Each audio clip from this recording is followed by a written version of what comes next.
Hello friends, and welcome to Gardening with Creekside. Today we have a very special garden tour that we are going to do with you. We are at the home of the Spring Meadow Gardens that we have been to many times before. Beautiful gardens here in western Michigan. And today we have very special guests. So we have Dr. Judson LeCompte and Miss Meagan Mathey, both from Spring Meadow. These are the folks that bring us the gorgeous Proven Winners Color Choice Shrubs. So we're going to do a garden tour with Judson and Meagan and just kind of walk through some of the highlights of the gardens. But before we do, I want to kind of give them a moment to tell who they are, what their role is at Spring Meadow, and then about the gardens themselves, because we were talking that I and you, the viewer, look at these gardens very differently than Judson and Meagan do. We had a fun tour last night through the garden, and Meagan informed me that I could never survive as a plant breeder because I look at plants differently than she does, which is why we love Meagan so much. Okay, first, Judson, tell us, who are you? Okay. What do you do? Where are you from? Tell me your story. Okay. My name is Judson LeCompte. I'm originally from Auburn, Alabama, so I spent a lot of time in the South, went to school in the South, and was doing product development for another nursery in the South before I came up here to Michigan.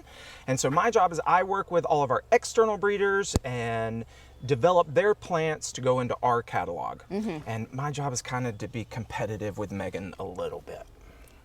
He doesn't stand a chance. He doesn't. We'll get into Meagan's kind of repertoire here in a second, and also you're over the Rose program. Over the Rose program, the evaluations. I'm part of the new product development team. So there's a group of us. There's 5 of us.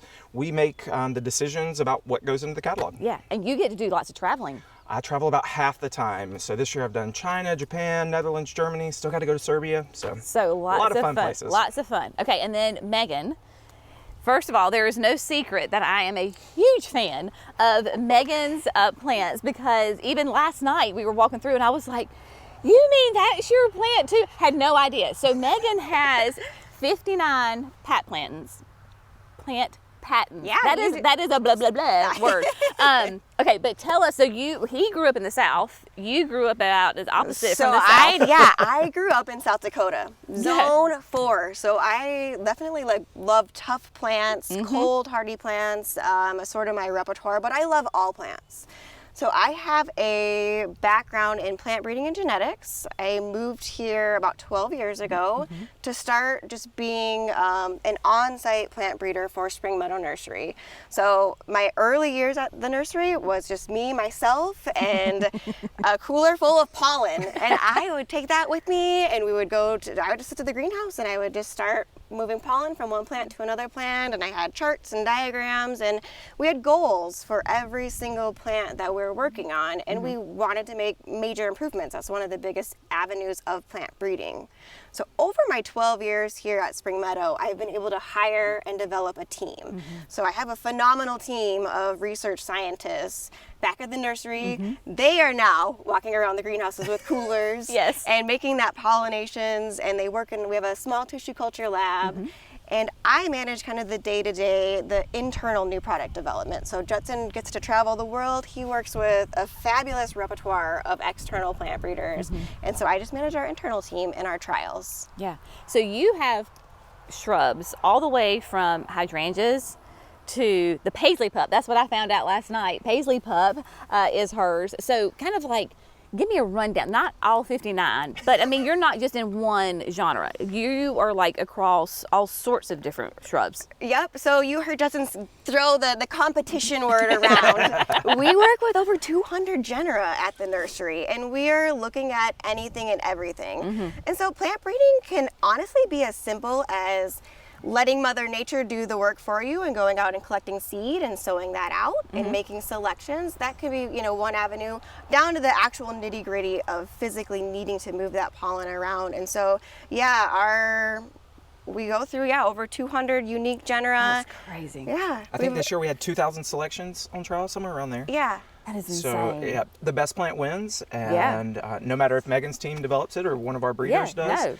And so it's a fun competition. Absolutely. Okay, so we are standing in first of all, do you have names for parts of the gardens? We have nicknames. No. Okay. We all have different nicknames. So I call this one the circle garden. What do you Okay. call it? I call this the keyhole garden, or the circle of hydrangeas, I Yep, guess. yep. It is the circle of hydrangeas, and I was telling, because we were here last night and Amber and Cece were with us, and this, when Jerry did the drone shot of this garden, Yes. this is the garden that inspired the design of our signature That's garden. right, Yes, yes. because when it's so vast that you can't really see like how the beds are shaped, but from the drone, it was just a very cool shot. And so when we were here, I don't know, 2-3 years ago, you had just freshly planted this, and oh my gosh, like it has grown.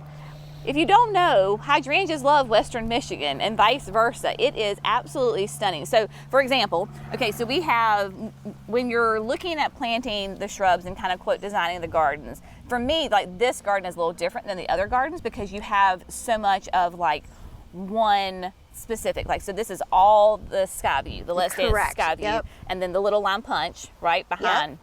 Whereas in other parts of the gardens, maybe you only have 3 at a time. So here you have all of Meagan's Let's Dance sky views, and we call them Meagan's because this is one of her babies, and Little Lime Punch. Is this whole garden yours? No, the whole This whole circle garden is, I think. the whole circle garden. That's I right. guess, like, it's Yeah, are all of probably. these are all your babies. Like, look at this. Okay, so we have that, and then so last night we were talking, and I was on the tail end of that because Let's Dance Skyview is pH dependent as far as the color. So did you manipulated the colors? So we have, because we have pink over here and we have more blue over here. Yeah, the soil types in this garden vary drastically, and this year Dale did apply Okay. some aluminum sulfate to try to get bluer in his hydrangeas. And it's nice how it goes around the garden. You get waves of pinks and blues, Right, which is really cool. because you typically your soil would lean more towards the pink than the blue. Yes. Okay, okay. So we've got that, and then inside, because this lilac tree was, tell the story of this lilac tree. I don't know the So, story specifically, I mean, other there than there used to be a house here. Yes. And it was a cabin on Yeah. the river. And when Dale expanded the garden, this was here. It had been planted for years and years. And he pruned it, limbed it up. And it's just gorgeous. So I'm really it's glad he hu- kept it. I mean, it's huge, Yep. and it is a beautiful focal point. Yeah. So we have here, which 2 hydrangeas do we have? So we got Let's Dance or Tough Stuff Top Fun in the front here. So this is a lace cap. This is some of our most hardy hydrangea. This has got the serrata blood Yep. in it. Yep. The foliage on this goes at really nice kind of burgundy hues when it gets cool. Yes, So like on our yes. tail ends of our season, so in the fall and Yep. in the spring here. So probably one of the most cold tolerant varieties that we have. And the original Tough Stuff that we were selling weren't reblooming. So they Okay. didn't always rebloom. So we've kind of integrated that attribute back into this and shrunk the plant down quite a bit. Gotcha. Yep. Beautiful. And then in the back? In the back, this is Let's Dance Lovable, loaded with flower heads at the Gorgeous. moment. Yes. We've got another planting we have to check Yeah, out. we will show you the other planting here after this. That's so she amazing. kind of fills out this full back portion. And then how old is this bed? Can you remember? Is this the 3rd year? The fourth year. Yeah. And then generally speaking, what size plants do you, when you go in the garden, what are you planting? So for a planting like this, where it's mass planting, we normally plant quartz. You hear that, people? They're planting straight quartz in the gardens. So this is our founder's garden, Dale Deppy. He is the head gardener. Yes. And so he gets as many quarts as he wants. Yeah, sure, of But when course. you were talking about 3s and 5s in the rest of the garden, that's where we're using this as an evaluation area. So we're bringing growers, we're bringing in growers like you, retailers. They get to come through and see what is upcoming, what's on trial. Right. And we give them flags like we gave you, and we want you to flag what's your Right. favorite thing. And so then right now I think we have a team of interns going around counting how many flags each plant got. So we also use that as a data point. So we can use this for marketing and evaluation. Really Absolutely. great site. But I think it's so cool though that you're planting quartz. Like you're not out here planting 3-gallon shrubs. Most places no. No. Right. So that as a homeowner, that I think is encouraging, is a word of encouragement that not, because in the South, Yep. now is not when you're going to plant a quart-size hydrangea in the south. But if you can do it in spring, Okay. it is such a, I really like a young, actively growing plant. Mm-hmm. If you can keep the water to it, keep it in the right spot, and get it planted early enough, it really allows that plant to get established. It's not going to do anything the first year. No. But young, actively growing plants much better than a tired, Yes. root-bound plant. Exactly. Absolutely. All right. We're going to move to a different spot because they've got some areas that they want to show us. Let's go. Awesome. All right, my friends. So Judson wanted to stop here. Tell me. Talk to me. This is Incrediball Stormproof. Just released last year. Very, very excited for it. As you can see, it has super strong stems. Last year, before we introduced this to our top licensees, our top customers in the whole country, they're all here. The night before, we got 60-mile-an-hour winds, torrential downpour, and we had just given this the name Stormproof. And it was just perfect because we came out here, me and Megan both, first thing in the morning, came to look to see how it looked, and it was just still standing up, That's just as strong as amazing. possible. So we love the foliage, we love the habit, just a great little plant. It is fantastic. I mean, it is gorgeous, and it has been wildly popular. I mean, like already. I know that we sold out of the stock that we had. Super excited to add this to the signature garden, but I mean, it's phenomenal because Incrediball is one of my absolute favorites, right? Yep. But no matter what you do, she still has those gorgeous massive heads. But sometimes they're too heavy. They're too heavy, and while they're not laying on the ground, they're not as perky, shall Yes. we say? Right. Not as structural. As structural. That would be a more, correct term instead of perky. But One thing I like about this one though, look how round the flower is. So on a lot of arborescents, you can see they tend to get a little lumpy. So Megan and her team selected to have a really nice rounded head on this that we like.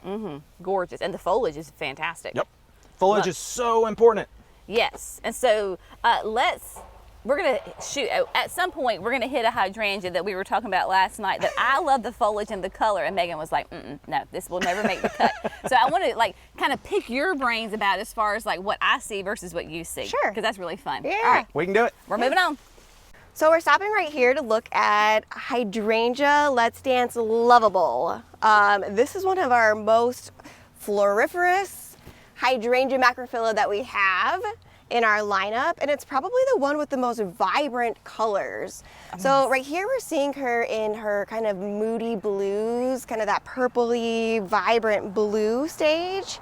And then in the absence of aluminum in the soil, she would be a very vibrant hot pink to her. I like the new buds coming out, so it gives you I that was gonna say- triple layer of color. Right. I mean, because look at this. I mean, you've got all stages right through here, and then all the buds that are just popping up. So Jenny, if you lived in the north or even for you guys, and you have a really late frost that burns back every bud that could ever be on this hydrangea, it is going to reliably bloom for that customer every single year. So great technology that Megan and team have put into another plant. Absolutely. Okay, so for folks who are at home, kind of regardless of maybe where they live, and obviously it's going to be a little bit dependent on where they do live, Yep. but they're new to gardening, they're new to hydrangeas, and they see this and they're like, I want this, but I don't know how to, quote, get this. So speaking from two different gardening perspectives, cold climate, hot climate, Yep. what does a gardener do? So let's go in the south first. So I have a fellow southerner who looks at this and says, I want this in my garden. As a southern garden, when should they plant it? Where should they plant it as far as according to sunlight? And Yep. then how do they maintain it? Okay, so always with shrubs in the south, we're really going to recommend to plant early spring or in the fall. We know that it gives them plenty of time to root out. We know the weather conditions are better. You get more rain, so just a better situation for them. Hydrangea Max and Serratas in the south need to be in shade, certainly afternoon shade. Yes. If they don't, they'll burn, and you don't want that. This planting's probably 7 or 9 plants. Okay. So we do give a recommendation on their size, but you don't have to follow that. Right. Cram them together, and then you get this really big, massive planting. Perfect. But shade and irrigation is Key. going to be important. Okay, so do we prune this? You can, but I mean, just to have it. So Yes. just how you want, because you can come through and cut it now. It's still going to rebloom. Yep. And that's part of the problem with the new Max is they rebloom so much. The old recommendation was to prune them after they flowered. Right. And so now you Now you can't can't do do that. that. So Right. it's really to preference, whatever the person wants. Okay, so Megan, somebody's opposite and they're in a really cold climate. Sure. So when do they plant? Where do they plant? That kind of thing. Right, so up in a cold climate, zone 5, zone 6 for some of these plants, spring planting is still usually best. It's gonna give you that kind of extended season for that plant to get established, especially in a short season. Fall planting is also just fine for a northern climate because a lot of times that soil doesn't freeze solid.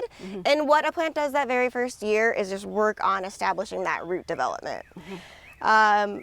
For the winters are going to be a little bit different on a hydrangea mac for a cold environment. We recommend that once they go dormant, you might have those spring frost, you might have had an early fall frost on it. Just let that plant wake up. And so whenever it wakes up, you'll see some dieback on that stem, and that would be where you would trim it back to. Okay. And that's pretty much all it takes. But it'll still rebloom. It'll still bloom. It'll still flower. Yep, it'll still flower. Yep. So that's what was so crazy because, again, we brought Amber and Cece up here, you know, obviously who's part of the Creekside family. They have never been to Western Michigan before. We're literally driving from Grand Rapids to here, and Cece especially, you know, my beloved plant geek is like, there's a hydrangea, a panicle hydrangea next to a hosta. Yep. Like, in the full sun. In the South, this does not happen. You should see my garden, my hostas. You have seen my garden, my hostas, peonies, tulips, all the things we could never do in the South. Yeah. And yeah, you can push boundaries here. Max in full sun, hostas in full sun. And there's no burn. That's what, they're so fresh and they're beautiful. Yep. Absolutely. Okay, so Let's Dance Lovable. Okay, I'm gonna go find that Look, hydrangea. you gotta love it. You do. I mean, how could you not love this plant? I mean, that is like the perfect name for this. It makes you want to take a nap. It's like a you big can old just pillow. like big old pillow and just get in there and just go Gorgeous. pick it up and put it on the plane with me and take it home. Yeah. Yeah. Good work, Maggie. Thank you. Good job. All right, so Jenny, this is the hydrangea that you liked yesterday. Yes. And in Jenny's defense, it was cloudy, so she wasn't wilting a little bit. Oh, yeah. But what did you like about this plant? So one, the main thing that caught me was the near black stems. Yep. Right. So that's gorgeous. I mean, they are really, really nice and beautiful and dark. Right. I love it too. Okay. So it has a nice shape to it. Mm-hmm. It's not too big. There's flowers on it. It's colorful. So there you go. I call this one my Las Vegas hydrangea because it's the black with the bright colors. Yeah. I just really love it. Megan, tell her what's wrong with it. Tell me why I'm wrong, Megan. Why are you wrong, Jenny? Because, you know, so a plant has to be perfect to get it through our trials, or nearly perfect. Near So perfect. a plant's got to check many boxes. And the trial garden is just one portion of those boxes that a plant needs to check. So what we are looking for first and foremost is, does a plant look good in the garden? So yes, this plant looks good in the garden. It's super hardy. It's a vibrant color. Every single one of the plants has a flower. It is unique. You said that stem color in there looks great. But what happens is then we grow all of these plants in the greenhouse. So every single plant that we have out here, that 200 genera, the 2,000 SKUs that we have on trial, they all get tested in the greenhouse for container presence.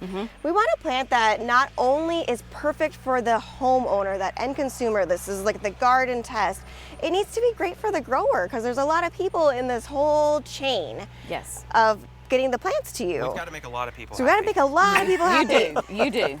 And unfortunately, this in the container trial did not make us so happy. And so what happens a lot of times is probably more than 50% of the plants in trial might grow too much or they're too top heavy. And then after they're done flowering, they just split apart. So they don't make a great plant for shipping. They don't make a great plant that would last long in a garden center. So that's unfortunately why this one was eliminated from ever being introduced. But that doesn't mean it's the end of the story for this plant though. So you mentioned all of those great attributes that this has, that flower color, the stem color, it's hardy here in Michigan, it's performing well.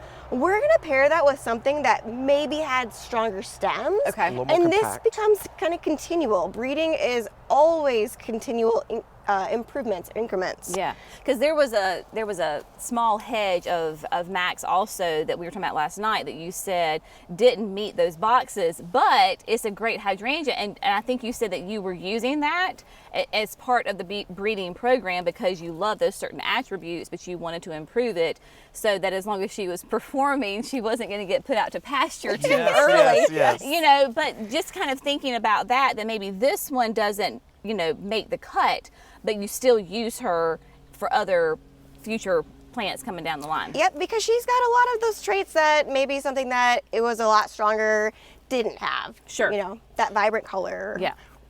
This plant also puts a little egg on mine and Megan's face. Uh-oh. When we were walking through the container trial and the first plant was on trial, it looked really good in a container. Mm-hmm.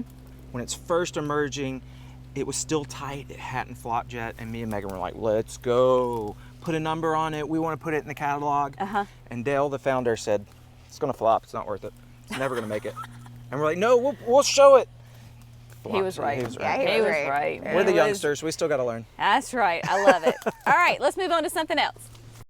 All right, so Judson, you just told me this is from my home state. This is Kindly Ligustrum. It comes to us from Dr. Tom Rainey's breeding team at North Carolina State. Spend a lot of time in North Carolina. If you haven't spent time in North Carolina, you haven't gone to see Jenny and Jerry, North Carolina is one of the hubs of horticulture production in certainly the Southeast, but the whole country. So there's a lot of plant breeders there and a lot of good plants. I love visiting. But this came from Tom. What we like about it is it's sterile. So we know ligustrum is widely used in parking lots. It's tough as nails. It's been a great foundation shrub in the South, but has been a weedy mess. Yeah. And so Tom has delivered. This is actually progeny, so derived from a super hardy variety, Okay. Davison hardy, and so it actually makes it up here. So this Wow. has been in the ground 4 years. I've got one in my garden. It's been there for 3 years. Yeah. So if there's somebody looking for a hardier ligustrum and sterile, this is the one So for 'em. what solutions does this solve for the average homeowner? So this can give you great evergreen hedge in the Okay. shade. It can Okay. take the sun. You can prune it up so you can look at that beautiful branch architecture. It could be a specimen. Okay. It is going to flower, but luckily no fruit. No fruit. Pollinators? Pollinators will love it. Yeah. Yeah, absolutely. So very cool. And then what would be kind of your max height on this? 6 to 8 feet. Okay, awesome. So if people are looking for a fast grower, Very fast. so if they're looking for to do a privacy screen between their Perfect. neighbors, this This would is be why we love ligustrum in the South. It's fast growing, Yes. it's easy, it's tough as nails, can handle a lot of different soil conditions. Deer. Deer resistant. There you go. See, we're looking out for you. We know what you need, people, and we're trying to give it to you. Yeah. So absolutely. All right, fantastic. So Kindly, these are very, have you ever noticed the names on these plants? They're very positive or food oriented, especially. Or music. We do a Or lot of music. Yes, you do. And so the goal is is one of the most difficult parts of our job. Yeah. The goal is to not name it a plant name. Yeah. You don't want to be like sterile ligustrum. You know, you got to give it something that gives it a little bit of a ring that's That's memorable. right. It and is. this is in our In-Check series, which Okay. is our sterile line of non-invasive plants. Perfect. So speaking of names, do y'all? I know you have internal names. So when it's still in the program, and Yes. you have given the internal name. So we have so many different breeders, it's really hard. A lot of the times it's just codes that we're given. Right. And so if I went to Megan and was like, hey, do you like 214-12-11? She doesn't know who that is. No, right. And so our growers just assign them random names. Yeah. Sometimes it's cities in North Carolina or Pokemon or whatever. There were some fast food chains. Fast food chains, yeah, that's one line right now. Okay, so then once you checked all the boxes, it's going into the line, then who comes up with the name then? So we give it a cultivar name, which is just some jumbled up letters. Yep. And then we give it a trade name. And there's actually 4 of us. So me, Megan, Tim, and Stacy, our marketing manager, Okay. all sit down and we have a process. There is a process and it's long. Okay. That we check boxes and then we, just like we do on our walk-arounds, present them to Dale and Jeremy and they have the final decision. Okay, got it. But this year, we didn't have to change a name, which is Look great. at Unheard that. of. I So we like it. know. I tell you, I love it. All right, moving on. All right, Judson, so tell me about, this is kind of like a little bit of a cousin it shrub. I'm really excited about this one. This comes to us from Dr. John Reuter at the University of Georgia. Dr. Reuter is a great conifer breeder. It's really hard to get conifer breeders because it takes so much time. You're thinking years and years from seedling to release.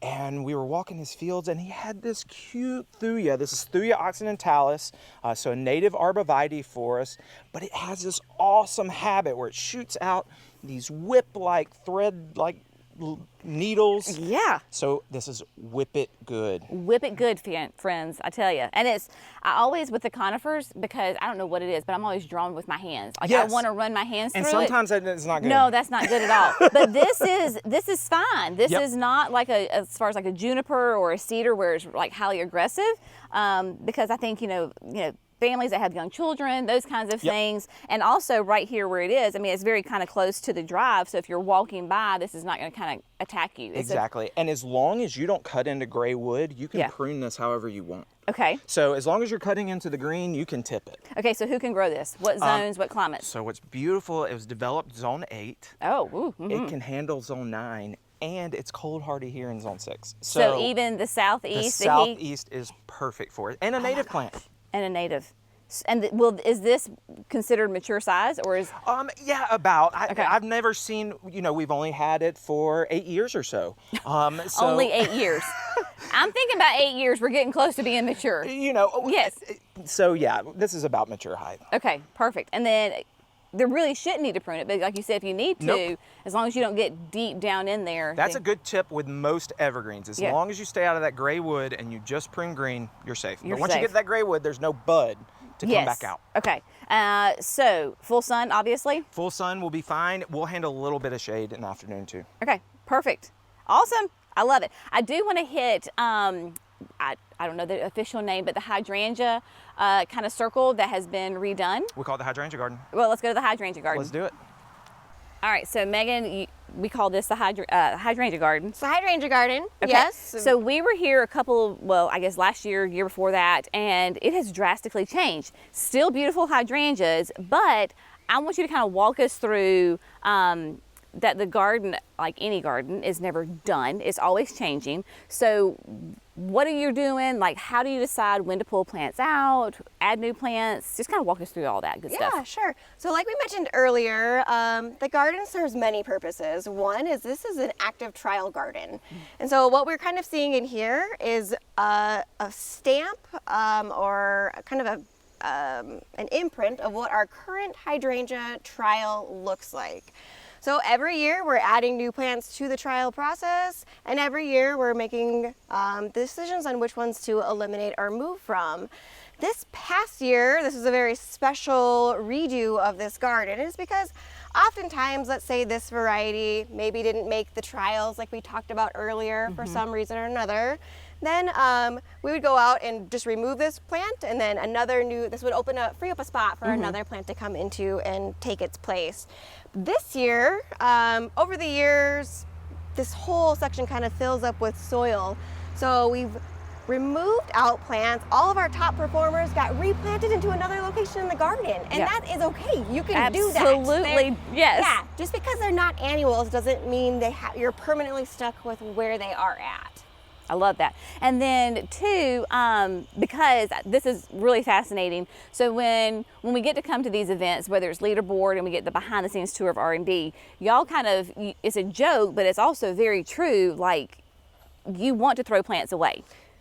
I mean, in a way, because not when they get to this point, but because you're only looking for the absolute very best. So like you're saying, if for some reason, like a hydrangea, an evergreen, whatever the shrub may be, if it doesn't cut it and you know immediately it's not going to cut it and there's no future for it for breeding, let's just get her out and put somebody else in there. Exactly. And that's what I think a lot of times, even like that translates to the home gardeners, is like you said, they're scared to move it, or they're like, well, I feel, when I moved into this house, this plant was here, and so I just need to leave it. And it's like, life is too short. Yep. If it's not performing or meeting your needs in the garden, take it out. Let's take it out. It might be in the wrong spot. There's so many things, Try again. Try again. Don't be afraid to try again. Yes, absolutely. And then two, what I love is basically like in this section where you've got so many different types of hydrangeas, you really kind of do them in threes, right? So like obviously like these three are going to be the same hydrangea, and you kind of put them in different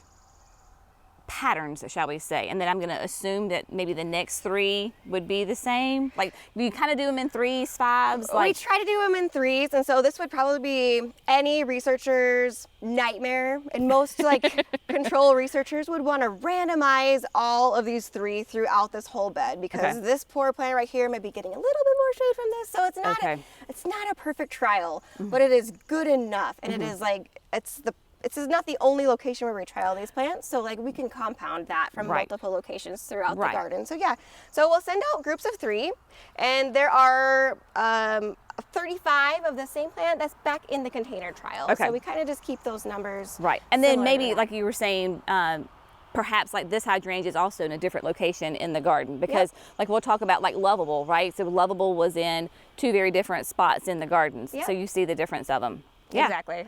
Awesome. Alrighty, moving on. All right, Judson, what am I looking at? This is Sarcocoa Sweet and Low. Love this plant. Perfect name for it. If you're not familiar with Sarcocoa, Jenny heard me say this yesterday, I call this a banker's plant. Not because, well, 1, you'll make a lot of money on it if you grow it. And 2, it's because you can plant it under the teller awning at the bank, because it is perfect for the dry shade. Yeah. So if you've got dry shade, this is the plant for you. So you get wonderful ground cover habit. These were planted as courts, and you can see how, I think just last year, and you can see how they're already starting to grow together. Yeah. In this early spring, like January, February, you get these matchstick-like flowers that are really sweet smelling. They smell amazing. And so it's perfect to put outside by a window or by your entryway. And it just gives you a gorgeous ground cover look. Beautiful evergreen. Beautiful. Because so many people, they're coming to the nursery and they want evergreen, right? They want the low maintenance, they want the evergreen. And then if you put a flower on it and a fragrance with it, man, easy peasy. So, but it'll also do some damp areas, right? It will handle damp fine too. So the key is shade. Shade. Got to be in shade, certainly for you guys. Absolutely. And so roughly what zones? You're looking at 6 to 9 if you're in the shade. Yeah, absolutely. Because we have multiples of these at the house. Maybe 5, I'll have to check. And even have some in containers. And oh my gosh, just to try it out, right? To see what it does. So in our trials, I got every single Sarcocoa on the market that I could to compare against this one. Yep. And this grew twice as fast as any other Sarcocoa on the market. Yeah. And we were very fortunate to get this from a friend in Europe. And so it's had a long journey to get here. Absolutely. Okay, deer. Deer proof. Will not bother it. See, there you go, y'all. I love it. And it is a gorgeous, it's just, like you said, a banker's plant. Like you can take it to the bank, easy, low maintenance, high performing, fantastic plant. Yep. All right, Sweet and Low Sarcocoa. There you go. You're gonna love it. All right, my friends. So we are going to wrap it up here, but as always, everybody at Spring Meadow is always such wonderful hosts and hostesses, and we thoroughly enjoy coming here because it is just, 1, it's gorgeous. 2, you're so sweet. And 3, we absolutely love and adore both of you. And it is so fun. We are incredibly blessed to call these folks our friends. And it is just a wonderful time to come here. And this is really the first time that we've walked through, just personally, walk through the gardens, just us. And so we always learn something. So a huge thank you to both of you for taking the time out of your busy schedule to come hang out with us in the garden. Thank you so much for coming. Every time y'all come and visit, our hearts are always full and we get rejuvenated and excited to go hunt for the next best thing. Perfect. All right, my friends, if you have found this fun, informative, inspirational, we would love it if you would like and subscribe to Gardens Creekside. Of course, go out to your local garden center and look for those proven winner color choice shrubs, because they are just absolutely fantastic. And these are the faces, some of the faces behind those plants. As always, we appreciate you. Y'all have a great day. We'll see you in the next video. Bye, friends. See you guys.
did get that. All right. Come on, cameraman. That's right. I'm on it. All right, We used to walk around the orchards like this because they They fly go to around the highest- top. Yes, Oh, the highest really? point. Yeah. Yes. Except for that one. Western Carolina, the girls we softball better field watch be the in hand the field motion. and they hold their gloves up and they were And that's where they go. Yeah. Stop. out in the outfield. Yep. I just ran around a Kelowee, North bunch. Carolina. It's a great place. At least they're not mosquitoes. That is Amen. right. Or yellow jackets. Yep. Okay.